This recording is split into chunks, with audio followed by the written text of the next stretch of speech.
Silakan. Selamat siang, Mbak Ila. Selamat siang, Pak Suroso.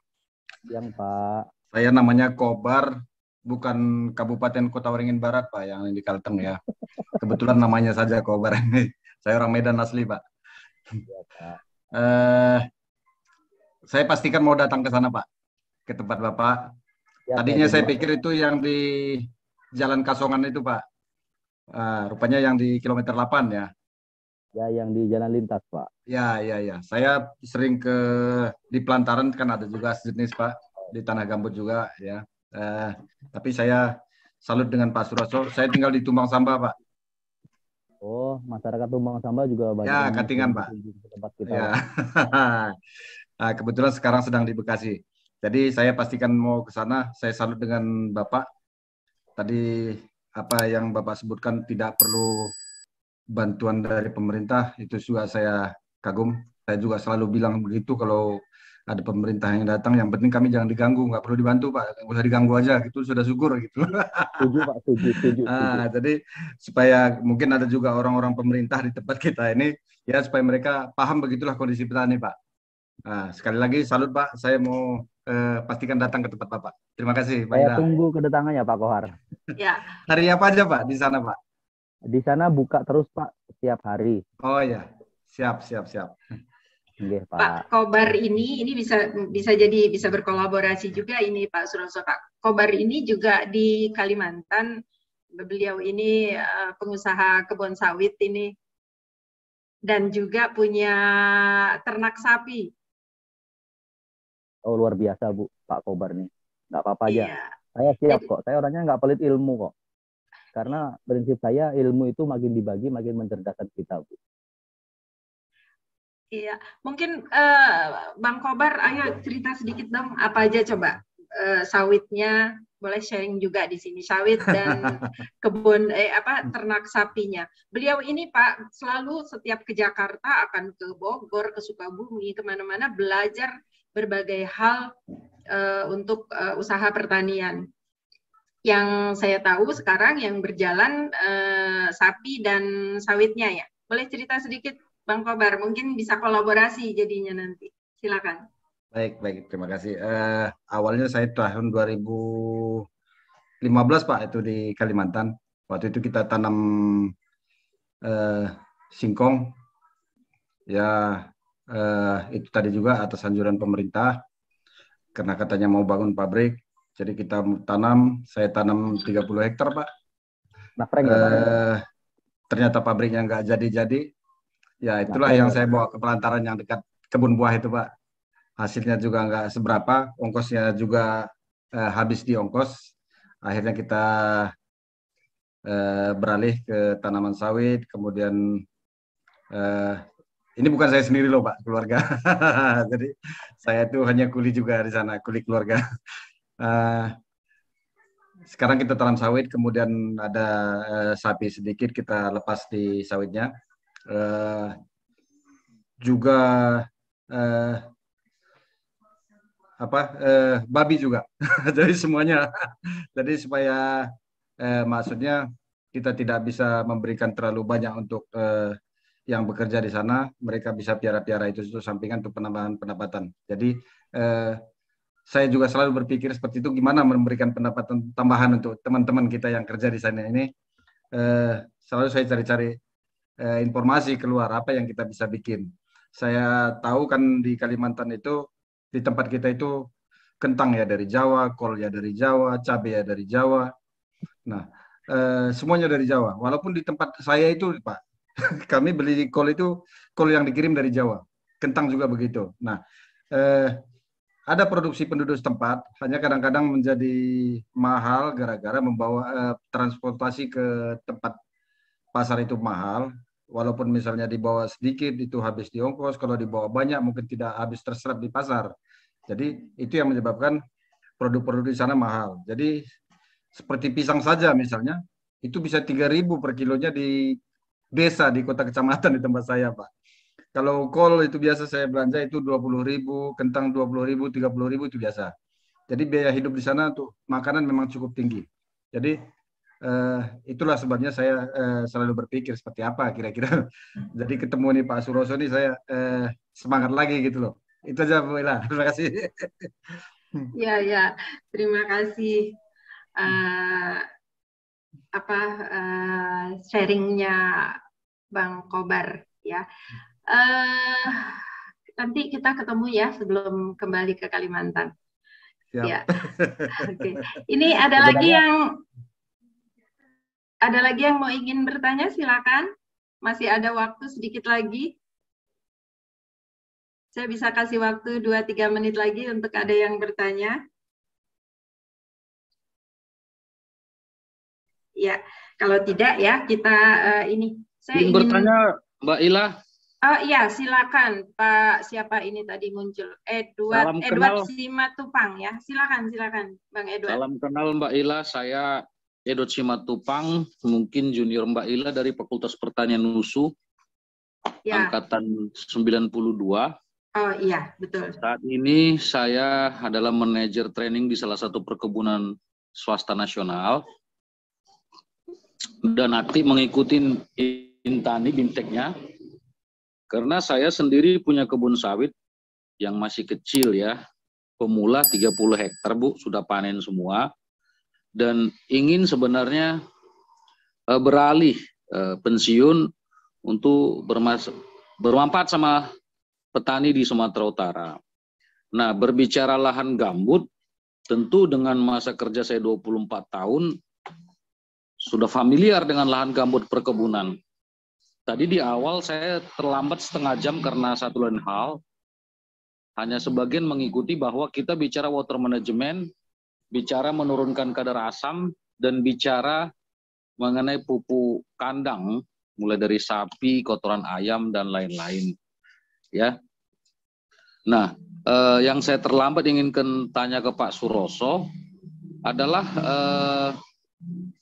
bahwa di lahan gambut tersebut kan di satu hamparan tingginya kedalaman gambut itu beda-beda memang ya, beda-beda.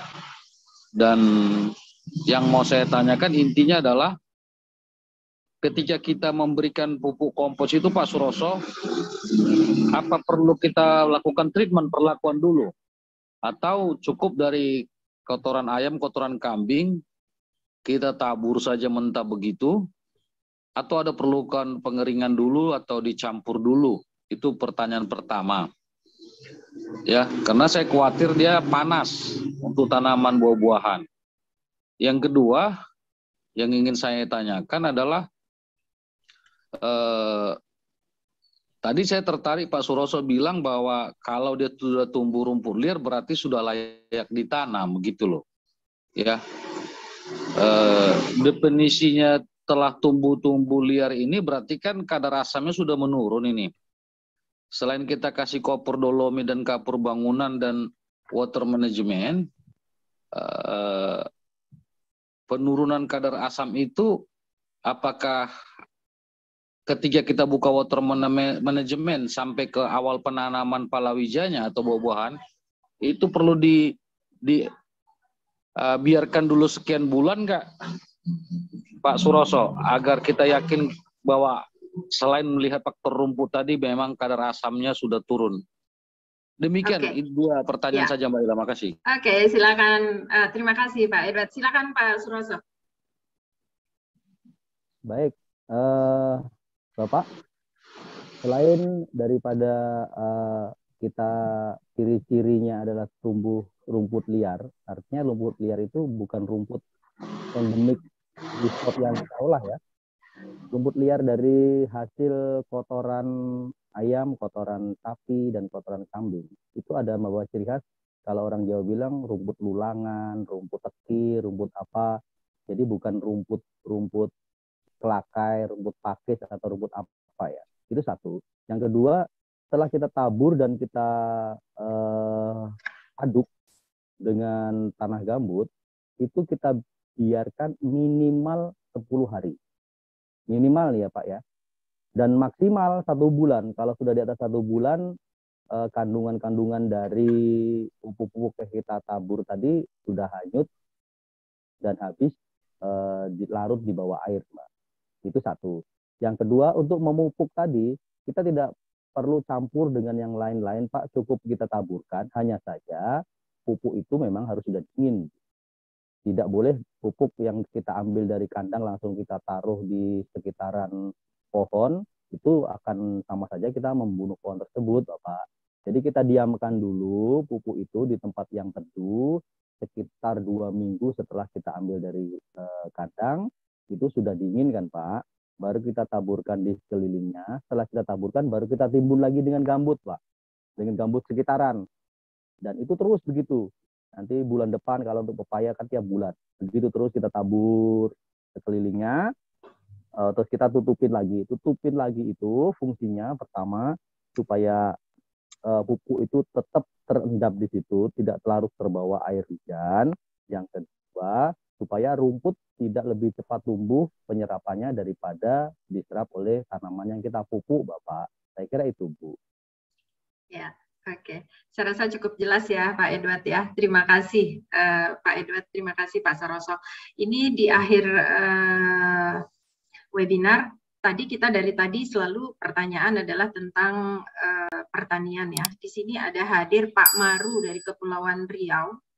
Beliau ini dari Insan Pariwisata Indonesia. Pak Maru masih hadir, Pak Maru? Pak Maru? Pak Maru masih hadir, masih mendengar. Mungkin bisa sharing, Pak, bagaimana tanggapan Bapak tentang pariwisata, Pak, di agrowisata seperti yang dikembangkan oleh Pak Suroso?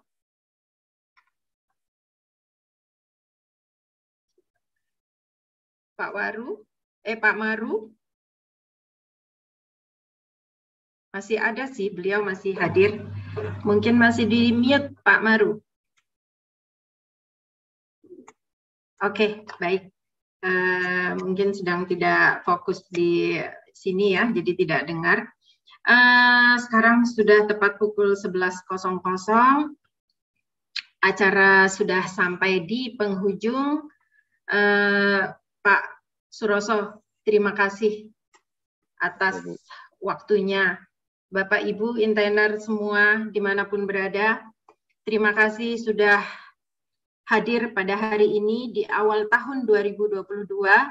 Kita mengikuti webinar Inspirasi Bisnis seri ke-53, yaitu sulap lahan gambut jadi kebun buah dan tempat wisata. Tadi sudah kita dengar penjelasan ilmu yang dibagi oleh Pak Suroso. Juga tentunya yang utama adalah semangat dari Pak Suroso. Bagaimana kita petani harus mandiri, bergantung pada diri sendiri, pada bahu sendiri, kemudian biaya juga sendiri, jangan lagi bebankan pemerintah, jangan lagi bebankan orang lain. Untuk usaha kita, mari kita kembangkan sendiri agar kita bisa mengukur semuanya sesuai dengan kemauan kita. Betul ya, Pak? Pak, betul, sebelum saya tutup, nanti saya akan tutup karena kebetulan Pak Guntur juga sudah mengikuti acara yang lain.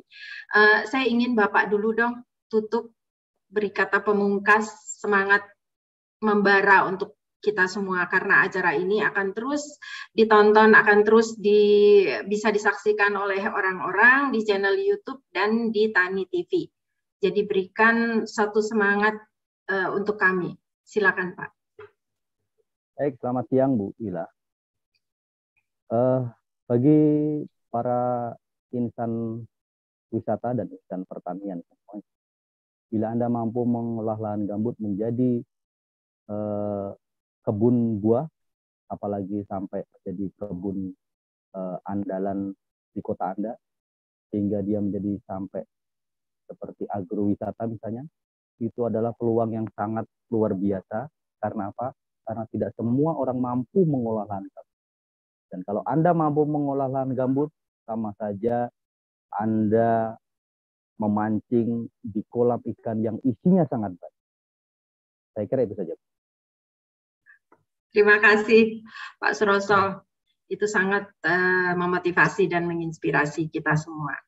Akhir kata, Bapak Ibu peserta webinar Inspirasi Bisnis pada hari ini, terima kasih atas kehadirannya, terima kasih atas sharingnya. Saya tidak bisa menyebut satu persatu, ini hadir dari berbagai daerah, berbagai wilayah di Indonesia, dari Aceh sampai Merauke ya.